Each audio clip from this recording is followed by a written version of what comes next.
ሰላም ውድ የኢንፎትሪክስ ቤተሰቦች፣ ጸጉራችሁ እየሳሳ ወይም ግንባራችሁ እየሸሻ አስጨንቋችኋል? ምን ብቀባ ይሻላል መጨነቅ ሰልችቷችኋል?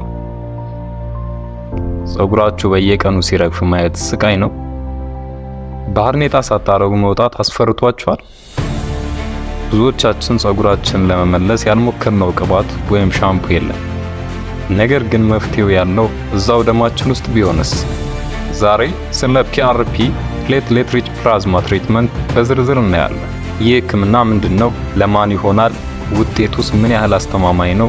ሁሉንም ትሪክስ አብረን እናያለን። እስከ መጨረሻው ተከታተሉኝ። መጨረሻ ላይ አንድ ሚስጥራዊ ትሪክ ነግራችኋለሁ። PRP ማለት ፕሌትሌት ሪች ፕላዝማ ማለት ነው። ደማችን 4 ዋና ዋና ክፍሎች አሉት። ቀይ የደም ሴሎች፣ ነጭ የደም ሴሎች፣ ፕላዝማና ፕሌትሌቶች። ፕሌትሌቶች ቁስል ሲያጋጥመን ደማችን እንዲረጋ የሚያደርጉ ብቻ ሳይሆኑ በውስጣቸው ግሮዝ ፋክተርስ የሚባሉ ተፈጥሯዊ የጥገና ሰራተኞች አሏቸው። እነዚህ ንጥረ ነገሮች የተጎዱ ሴሎችን የመግጠምና አዳዲስ ሴሎችን የማዘጋጀት አስገራሚ ተሰጥኦ አላቸው። የህክምናው ሂደት ደረጃ በደረጃ ሂደቱ 3 ዋና ዋና ደረጃዎች አሉት። መጀመሪያ ደም መቅዳት ብለድ ድራው። እንደ ማንኛውም የደም ምርመራ ከእጃችሁ ላይ ከ10 እስከ 20 ሚሊ ሊትር ደም ይቀዳል። ከዛ ማሽከርከር ሴንትሪፊዩጌሽን። የተቀዳው ደም ሴንትሪፊዩጅ በሚባል ማሽን ውስጥ ለ10 ደቂቃ ያህል በከፍተኛ ፍጥነት ይሽከረከራል። ይህ ሂደት ፕሌትሌቱን ከቀይ ደም ሴሉ ለይቶ ወደ ላይ ያወጣዋል። መጨረሻ መርጨት ወይም ኢንጀክሽን።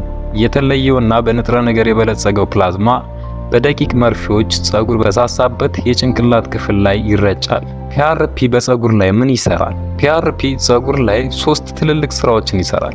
1. የጸጉርን ስር ይከሰክሳል። ተኝተው የነበሩ ወይም የደከሙ የጸጉር ስሮችን ፎሊክልስ በንጥረ ነገር በመመገብ እንዲነቁ ያደርጋል። 2. የደም ዝውውርን ይጨምራል። ወደ ጸጉር ስር የሚሄደውን የደም ፍሰት በመጨመር ጸጉሩ በቂ ኦክሲጅን እንዲያገኝ ያደርጋል። 3. የጸጉርን ውፍረት ይጨምራል። የሳሳውን ጸጉር ወደ ነበረበት ጥንካሬና ውፍረት ይመልሰዋል። ውጤቱና ተስፋው። ብዙዎች የሚሳሳቱት እዚህ ጋር ነው። PRP በአንድ ቀን ለውጥ አያመጣም። ከ1 እስከ 3 ወር የጸጉር መርገፍ በከፍተኛ ሁኔታ ይቀንሳል። ከ3 እስከ 6 ወር አዳዲስ ጸጉሮች መብቀል ይጀምራሉ፣ የነበሩትም ይወፍራሉ። ለተሻለ ውጤት አብዛኛውን ጊዜ ከ3 እስከ 6 ተከታታይ ህክምናዎች በወር 1 ጊዜ ያስፈልጋሉ። ጥቅምና ጉዳቱ። ከራስ ደም ስለሚዘጋጅ ምንም አይነት የአለርጂ ስጋት የለውም። ቀዶ ጥገና አያስፈልገውም። ስፌት ወይም ጠባሳ አይተውም።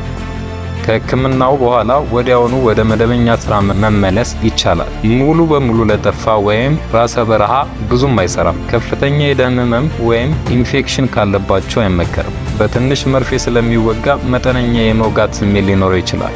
የዛሬው ትሪክ PRP ከተወጋችሁ በኋላ ለ48 ሰዓታት ጸጉራችሁን በከፍተኛ ሙቀት ወይም ጸጉር ማድረቂያ ድራየር እንዳታደርጉ። ከፍተኛ ሙቀት የፕላዝማውን ፕሮቲን ሊያበላሸው ስለሚችል ውጤቱን ይቀንሰዋል። እንዲሁም በቂ ውሃ መጠጣት ደማችሁ ጥራት ያለው ፕላዝማ እንዲያመርት ይረዳል። ስለ PRP ያላችሁን ጥያቄ ኮሜንት ላይ አስቀምጡልኝ። ይህ ቪዲዮ ጠቃሚ ሆኖ ካገኛችሁት ለጓደኞቻችሁ ሼር አድርጉ። በሚቀጥለው ቪዲዮ ስለ ቴክኖሎጂ፣ ፋሽን ወይም ስለ ጤና ምን እንድሰራላችሁ ትፈልጋላችሁ? ምርጫችሁን ንገሩኝ። ስለተከታተላችሁኝ አመሰግናለሁ። ቻው።